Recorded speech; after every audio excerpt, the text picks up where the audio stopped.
नमस्ते दोस्त, मैं हूँ आपका दोस्त संतोष। दुनिया में कई ऐसे रहस्य आज भी बरकरार हैं जिन पर कि यकीन नहीं होता। क्या सच में ऐसा हो सकता है? इन रहस्यों में से एक रहस्य है आसमान से मछलियों की होने वाली बारिश। नॉर्मल बारिश होना तो आम बात है। जब मछलियों की बारिश होती है तो हमारे मन में कई सारे सवाल खड़े हो जाते हैं कि आखिर आसमान में मछली आते कहाँ से हैं और ऊपर बादलों में मछली कैसे रह पाते हैं और मछली की बारिश कैसे होती है। ऐसे ही एक ताज़ा मामले में गुरुवार को राजस्थान के भरतपुर में रूपवास क्षेत्र में मछलियों की बरसात हुई। इस बारिश का वीडियो और तस्वीर सोशल मीडिया पे खूब वायरल हुआ था। भरतपुर जिले के रूपवास में खानसुरापुर गांव में 2 दिन से बारिश हो रही थी। फिर अचानक बुधवार के रात 11:30 बजे बारिश के साथ ही लोगों को कुछ और गिरने की भी आवाज़ सुनाई दिया। जब गांव वाले ने घर से बाहर जाकर देखा तो उनके घरों के बाहर मछलियां पड़ी हुई थी और यह वही मछली थी जो नदियों और तालाबों में पाए जाते हैं। वहां के स्थानीय लोगों ने टोकरी भर के अपने घर भी ले गए, जिसे गांव के लोगों ने पकाकर खा लिया। और यहाँ के स्थानीय लोगों ने मछलियों बरसने का पीछे का कारण देवी देवताओं का वजह बताया। तो आइए समझते हैं कि वास्तव में मछलियों की बारिश कैसे होती है। उससे पहले आपको बता दें कि ऐसा पहली बार नहीं हुआ है। इससे पहले कई बार दुनिया के कई इलाकों में मछलियों की बरसात हो चुकी है और इससे पिछले वीडियो में हमने आपको समझाया था कि बारिश कैसे होती है। उस वीडियो का लिंक डिस्क्रिप्शन बॉक्स में मिल जाएगा। उस वीडियो में हमने आपको यह भी समझाया था कि कभी कभी बारिश चक्रवात के कारण भी हो जाती है। चक्रवात क्या है जानने के साथ साथ यह भी जानना आवश्यक है कि चक्रवात को अंग्रेजी में साइक्लोन कहते हैं। इनकी संरचना भी भयंकर होती है। नीचे से छोटा और ऊपर जाते जाते ज़्यादा फैल जाती है। साइक्लोन एक ऐसी संरचना है जो गर्म हवा के चारों ओर कम वायुमंडल दाब के साथ उत्पन्न होती है।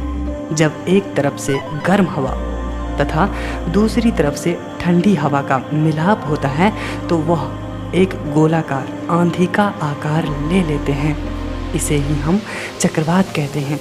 कभी कभी चक्रवात इतने बड़े पैमाने पर होता है कि वह अपने अंदर कार और बस को भी ले जाने की क्षमता रखती है। अब आखिर साइक्लोन होती ही क्यों है?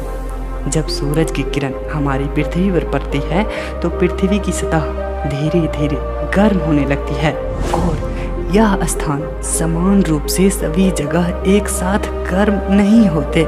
कोई इलाका में पेड़ पौधे कम होने के कारण वह दूसरी जगह के तुलना में बहुत ज़्यादा गर्म हो जाती है। अब देखिए, सतह बहुत ज़्यादा गर्म होने पर वायु में क्या प्रभाव पड़ता है।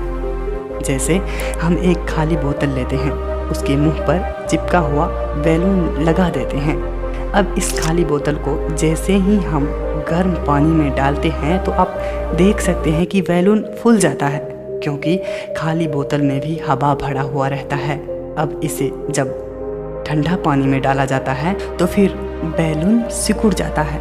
और ऐसा इसलिए होता है कि जब बोतल के अंदर के हवा के मॉलिक्यूल गर्म होते हैं तो वह गतिमान हो जाते हैं, जिसके कारण वह फैल जाते हैं और गुब्बारा फूल जाता है। पर जैसे ही उसे ठंडा किया जाता है तो वायु के मॉलिक्यूल अस्थिर अवस्था में आने लगता है, जिससे फिर बैलून वापस सिकुड़ जाते हैं। अब हमारा वायुमंडल धरती के लगभग 1000 किलोमीटर ऊपर तक फैला हुआ है और इस हवा में कुछ न कुछ वजन होता है, जिसके कारण हमारे पृथ्वी पर वायु दाब बनाता है। जो हवा गर्म होकर फैलता है वह ठंडी हवा की तुलना में हल्का हो जाते हैं, जिसके कारण वह ऊपर की ओर उठने लगते हैं। इसी प्रकार कोई इलाका दूसरे स्थानों की तुलना में ज़्यादा गर्म हो जाते हैं, जिससे वहाँ की हवा गर्म होकर तेजी से ऊपर की ओर उठने लगती है।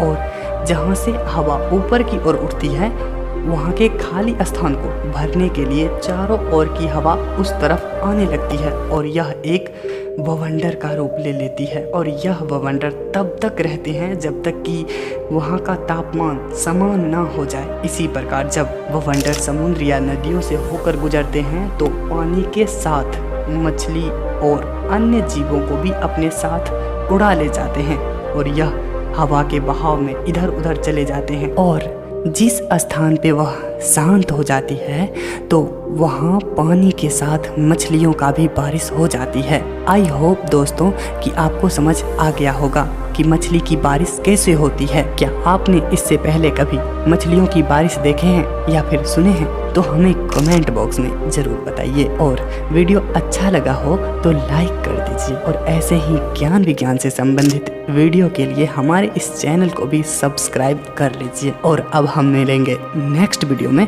तब तक आप अपना ध्यान रखिए और स्क्रीन पर दिखाए जा रहे वीडियो पर क्लिक करके उसे भी ज़रूर देख लीजिए। वीडियो पूरा देखने के लिए धन्यवाद।